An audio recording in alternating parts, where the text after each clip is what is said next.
All right. Well, hello again, everybody. This is Rich Ehisen. Welcome to the Open Mic, where I talk on a regular basis with authors and editors and others from within and around the exciting world of publishing and writing books. Most of my focus, as you know, is on thriller writers, mystery writers, but we talk to folks from all across the spectrum. And I have somebody with me today who I'm really excited to present to you. I'm proud to call him not just a great writer, but also a friend of mine. Vince Wetzel, how are you doing today? Doing great. Thanks, Rich. Thanks for having me. Absolutely. And Vince has a new book out, and I wanted to talk with him because um, one of the things that I haven't really featured too often on this channel is talking to indie writers.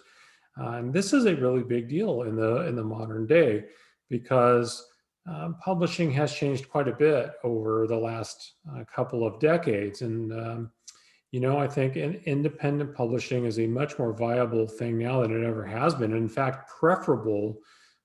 I know several authors now who have been legacy published for years who have started uh, independently publishing all their work for any number of reasons. So we may or may not get into that part, but let's talk about Vince and Vince's book first. Let's get there. Uh, let's talk about Friends in Low Places, because that is, of course, your new book. It is a novel, but based on events from your own life, correct? So tell me a little bit about the book. So, Friends in Low Places is a story of five friends who go on this same camping trip for 20 years. And over the course of that time, they go from, those teenagers who are just looking to drink and meet girls to becoming husbands and fathers, and all the little life just ups and downs that they kind of encounter along the way, and how they share that bonding by those trips. And so it does have some very good parallels to my own life. I had uh, same trip with my buddies, uh, although my friends kind of came and went just depending on who was able to come that year. But a lot of those same type of stories, some of those same type of experiences, I think rang true for these characters in this book, and then of course my own experiences. Did you always plan for this to be a novel, did it develop itself into a novel as you started putting down these memories and these thoughts and this fictionalized version of your experiences? Yeah, it's as I was, when you get to about trip 17, trip 18, you're going, man, and all of our friends are talking and going, remember that year that we did this? Oh, that was hilarious, and we're always talking about these stories, and you're going, oh man, I should put that in a book someday, and it's those things that we all kind of go, yeah, that'd be a great story to tell and tell everybody about it. And then but it was always kind of like, how do you tell this story? You can't put all these stories in a line. No one would ever believe it. And then a few years ago, I think 2018, yeah, there was a lot of, my wife and I were watching television, and those shows that we see that have some of those plot devices, those family shows like This Is Us or Million Little Things.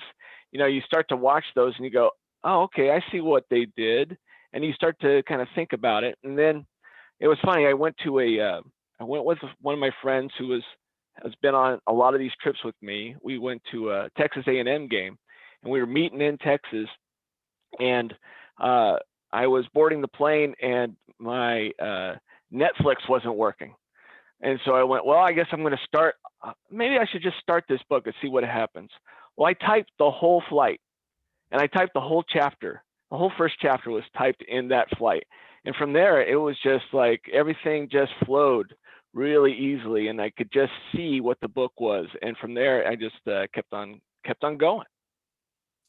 Well, that's great, and you and I share a lot of similarities, I guess, in the course of our lives and our professional experience. One of which, of course, is being sports writers. I started in sports writing many years ago. You did too. You spent 4 years doing it. but then you spent a lot of years not doing it outside of the journalism world. Did you have any issue reconnecting to writing? And what did you take from that experience that you had as a professional writer and reporter and apply to this project? I think one of the biggest things, yeah, that was one of just thinking about writing and how do I, especially as a sports writer, you go, 10, 15 inches, 400, 500 words, and that's it. You're not going into 100,000 words. So that was always daunting. But I think the piece for me that really helped was as a sports writer, a game gets done at 10 and your deadline's at 10:20. And so you don't have time to kind of think about how these words play together. You just got to write, and you just got to write fast, and you got to write hard.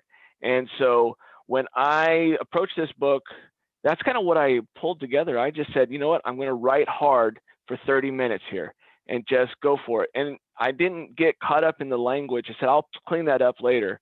But right now, I'm just going to write hard. I'm going to get those characters out. I'm going to get this story out. And it helped move me along in the story to that conclusion. I think that's, for a first-time writer, that's like the biggest thing is just completing the novel. And so for me to just say, I'm going to drop some threads here, and I'm going to pick up threads in mid-space. I'll fix that later, but right now I'm just going to, like I like to say, keyboard vomit. Just vomit it all on the keyboard and let it all come on the page, and then we'll clean it up later. Well, the axiom I've always lived by is you can't edit what you haven't written. So Right. you got to at least write it, and you can edit it. That's Right. and it's the same process in some ways of making movies. A lot of when a good director will tell you when you've shot every single scene, then you start making the movie. The Right. movie's made in editing. Any director would tell you there's hours upon hours of film that never sees the light of day because that's, you film lots of scenes, but what gets into the movie is that final version, of course. And so I think it's very analogous to writing books. Um, but what has the process been like for you since then? I know we've talked about it a few times. Mhm. So what has the process been like for you going through that first, um, you know, beginning to end, where you have way too many words and you've got a lot of stuff you have to clean up, to now where you feel comfortable putting it out there in the world? Yeah, I think it's interesting because you write some stuff and you go, "Oh, this is going to be good. Oh, this is juicy." And then I took some time after that first draft, like everybody reads Stephen King on writing, and he just says take a break from it, just step away, don't look at it for 3 months. And so when I picked it up again and I started reading it, and I went, what the heck? I spent 4 pages talking about driving down the Central Valley. That's just nonsense. And then what's interesting too is that we talked earlier about some of the stories from my own experience. A lot of the stories that I experienced that I tried to put into the story, as I wrote the characters and as I started editing, a lot of the stories that happened to me didn't make it in the book. It was a lot of the stories that were authentic to those characters.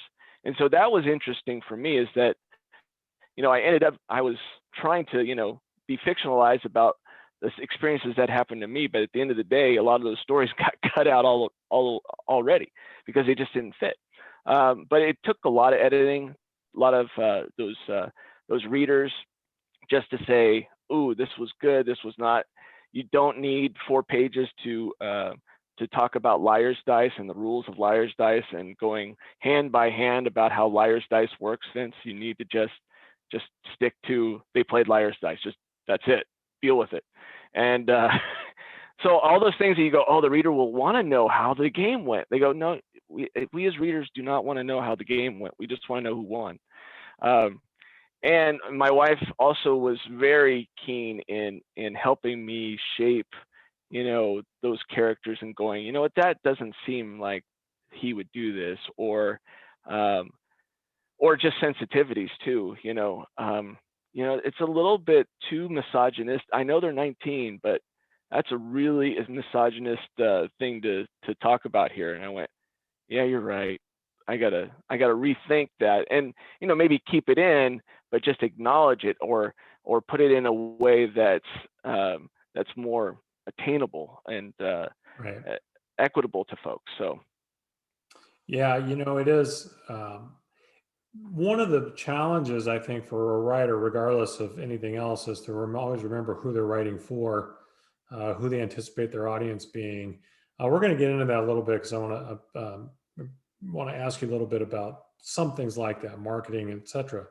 Um, but let's talk about publishing legacy versus independent, because um, I know you started out, as we all do, thinking initially, okay, I'm going to go the traditional route. I'm going to maybe look at getting an agent and going through one of the legacy publishers and going that way.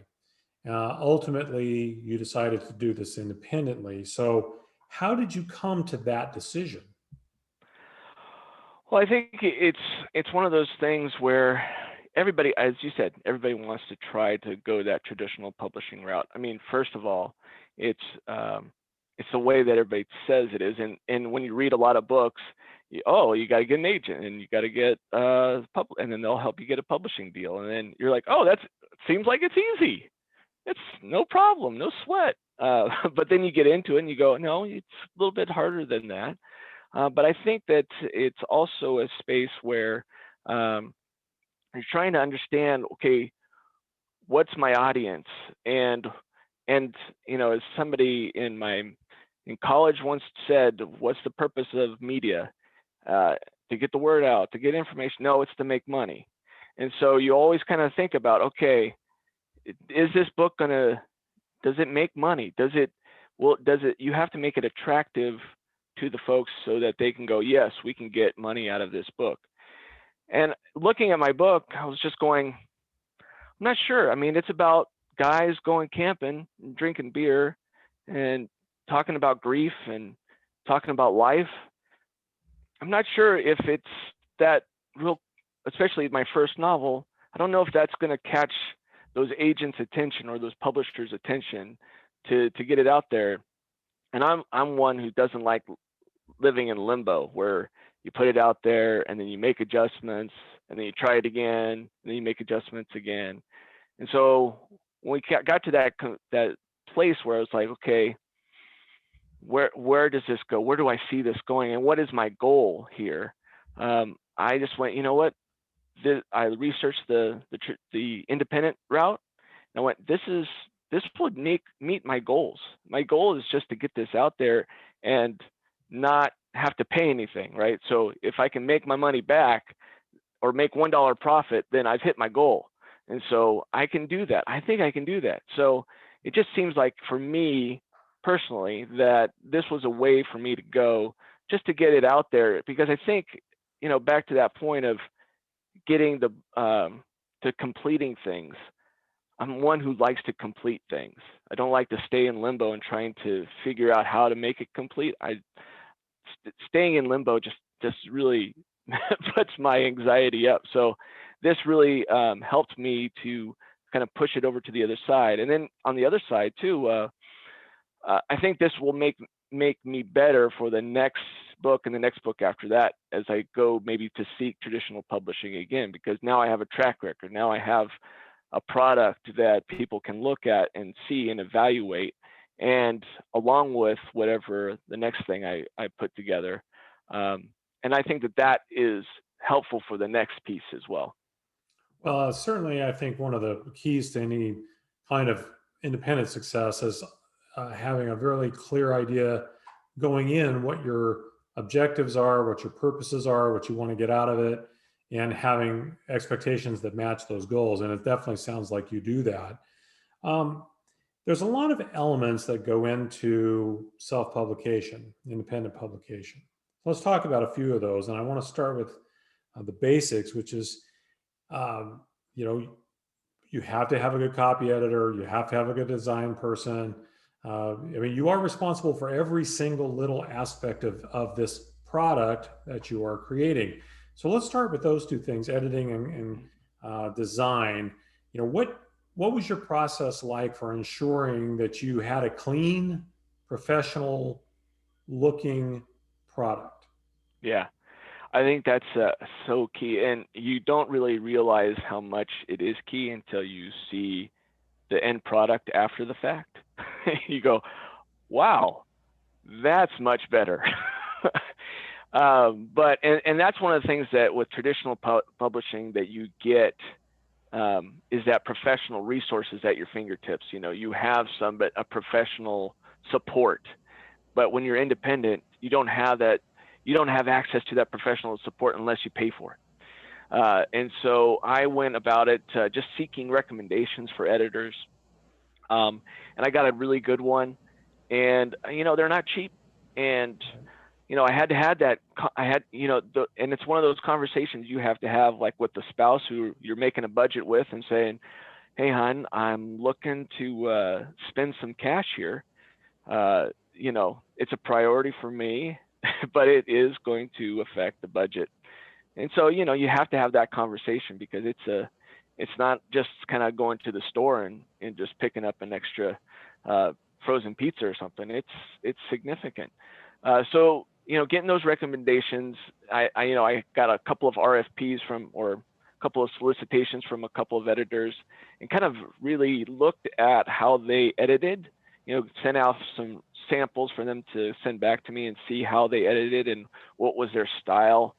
And obviously looking at some of their work previously, and then finding one that really matched my sensibilities, and then going through and having them look at it and take their recommendations, talk it through with them on some of the pieces that they discussed, and you're going, well, I don't know if that makes sense. So talking that through with them. And then on the design piece, thankfully, working in journalism, I did have some design experience. So, and it was funny because originally I picked up the Adobe Suite for free trial, but it was like on vacation days, and so I had 7 days to kind of come up with a great design for this thing. I was like, okay, we're going to make it happen. And of course, you remember that Adobe doesn't have the greatest user interface, so you have 5 days to really kind of work this through. And fortunately, it was like the 4th or 5th cover I kind of came up with, and I sent it around to some of the people that I had sent the original version to. And I said, okay, what do you guys think? Which one looks best? And he goes, which one would you pick up at the bookstore? And it was the one that ended up being on the cover. And they said, yeah, this looks like it's legit. It's a legit book. You should do it. So, and it was the last one I created. It was the one I had spent the least time on. It's just Right. interesting how that kind of comes together, right? Yeah, not surprising, actually. That's almost always how it seems to work. The other really big challenge for independent writers is marketing. Now, and I want to be fair too, it's a challenge for legacy published authors in Yeah, this day and age. The day of, your book gets published and you get a sponsored book tour and hotels and limos or cars, or it exists for a very small number of people, but for the vast majority of authors, you're still going to be expected to manage your own, a great deal of your own right, marketing. In fact, that fiction or nonfiction, you are going to be asked to participate, not just participate, but to contribute upfront your plan for how you're going to right. contribute to the marketing. So this is just a word to everybody who thinks, well, if I get legacy published, I'm not going to do that. Yes, you are. I guarantee you. I have a friend who's a New York Times bestselling author many, many, many times over, and he still has to put in an absurd amount of time and effort, a lot of it on his own dime, to market his books. And he's got a book being made into a Showtime series right now. Wow. So that's an aside. What was your marketing plan? Because I've seen some of it. I've seen it popping up. But what is your plan, and how did you devise it? Yeah. So, I mean, as I said before, kind of the it's guys hanging out, drinking, camping, growing up, and you kind of think about, okay, and it's those guys who they've grown up, they're dads now, they're husbands now, and uh, I think a lot of men have a lot of those experiences that they've had over their time. And I think that this book is kind of one of those that they would pick up to take with them, and it helps them spur some memories of their own trips, right?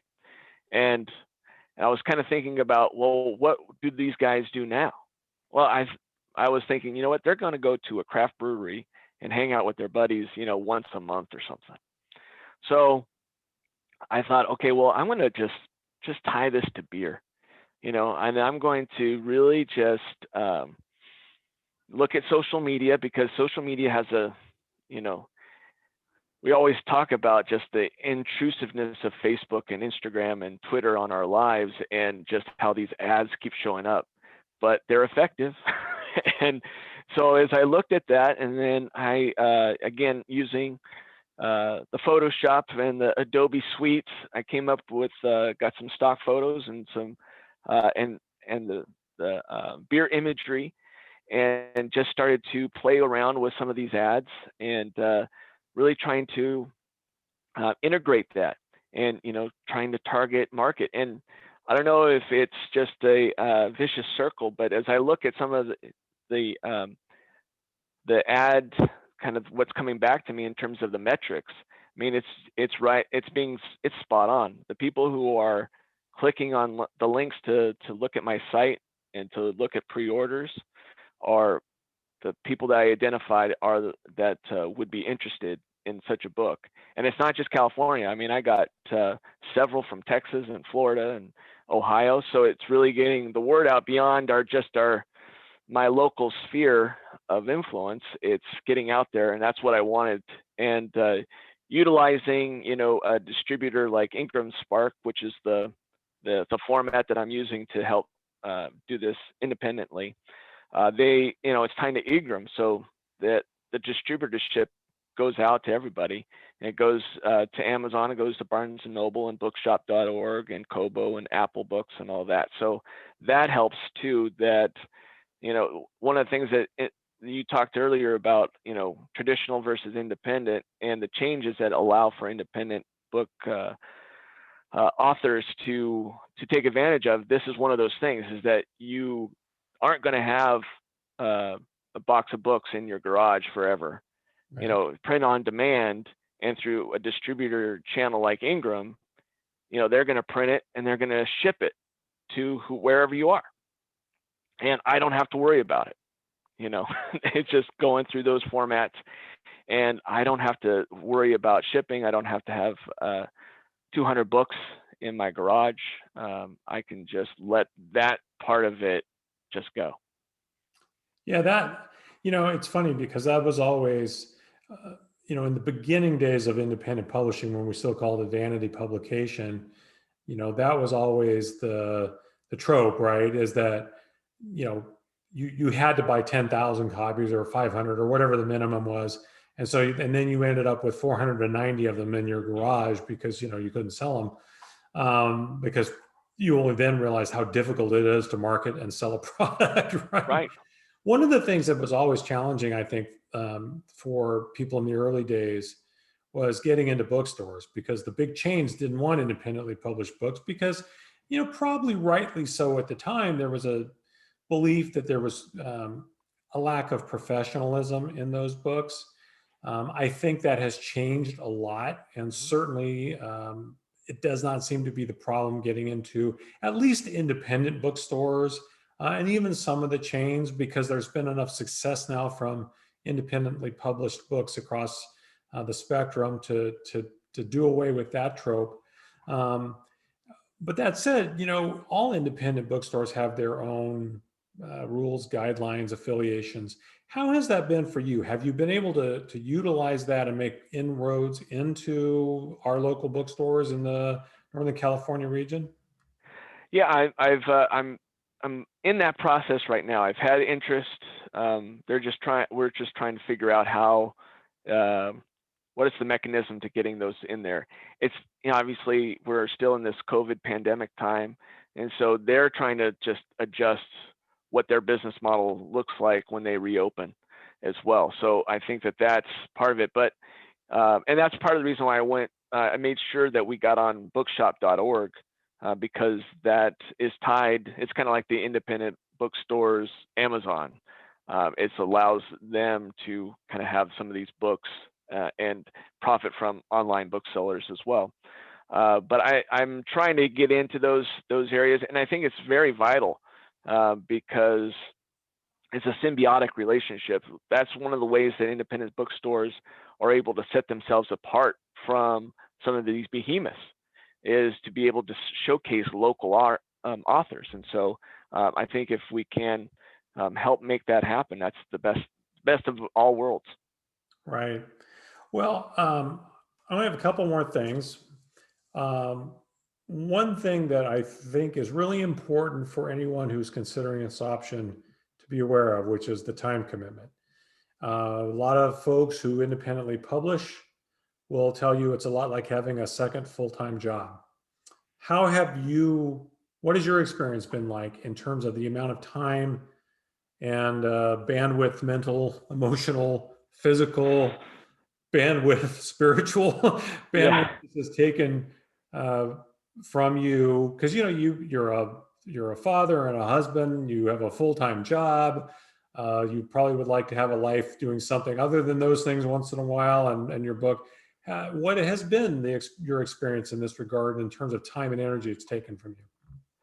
Well, I mean, during the writing of it, it was before COVID, and but so I was traveling a lot for work. So there's a lot of time in the hotel room that allowed me to, where I didn't have any obligations whatsoever. So it allowed me to kind of sit down and just keep typing. There was times also where I enjoyed going back to the brewery thing. I enjoyed going to a local brewery, putting my headphones on and just typing away and having a couple pints. So that was good too. And then but then COVID hit, right? And that was right during the kind of my editing process. And so there was no obligation. And I had, there was no dance competitions to go to. There was no track meets to go to. There was no PTO meetings to go to. So, there was opportunities just for me it actually helped because there was something to do. There was some project to work on, and I wasn't just sitting there. Although I had a lot of time to do that too. And then as we've kind of moved through this process, when there was big times where, I'm trying to design something or I'm editing again and again and just making little changes. Thankfully, my wife loves to read herself. She reads like 100 books a year. So she has her thing to do. And then, of course, I have 2 teenagers. So they really don't care if I am around them or not. so there was a good amount of time, but you got to do it outside of the working hours, or sometimes I get up early and get a couple hours in before work starts. You just find the time, and you just you set goals every week. I think that was one of the keys. I just set a goal every week. Okay, I'm going to get this done this week on this part of the book, and just keep myself tied to that goal every week. Well, I think you've shared an awful lot of very useful information for anyone who might be thinking about going the independent route. I appreciate it. I know you're going to have a lot of success with Friends in Low Places. I've read enough of it to know it's a really well done book, and I highly recommend it to anybody who, especially now in this COVID time, which we've talked about a lot. All of us have talked about a lot because as we're living it. I think a remembrance of the joy of connection to people in our lives is something that never gets old, because I think we've all come to appreciate how much it means for us to have these connections and how much we miss being able to be around people, our friends and our family, our loved ones. Maybe some of us are sick of being around our families. No, of course I kid, but I mean, I think that the connection that we have with other humans is very important. And there's if there's one thing I think anyone will get out of this book is the joy of the connection we have over long term with some of our best friends. So I highly recommend it. I always like to end on what I hope is a very fun question. As I always say, I intend it to be fun. I mean it to be fun. I'm doing this a little bit off the top of my head because I didn't pre-prepare this for you the way I do often with folks. But I always say, if I could put you together with any one of the following three people, who would you choose and why? And since we're both baseball nuts and we're in the beginning of baseball season, of which I'm trying to forget about right now because my team is horrible right now. Um, let me give you some options that are. I'll just say these are great options. I think Okay. I would say Hank Aaron, Okay. Jackie Robinson, or Ty Cobb. One of those three. Yeah, I could put you together with any one of them for a conversation. Who would you choose and why? I think, and it's not because of the obvious reason, Jackie Robinson. I'm a Dodger fan, so you know, Jackie Robinson is the Mount Rushmore for that cliche of baseball players for me. But I think also not just because of the baseball piece, but I think especially in this time, the last year particularly, it would be fascinating to get his take on today and on race relations today and all the different facets of um, how society moves forward from this and what can we do as allies and what does he see as the future for people to kind of come together in this time.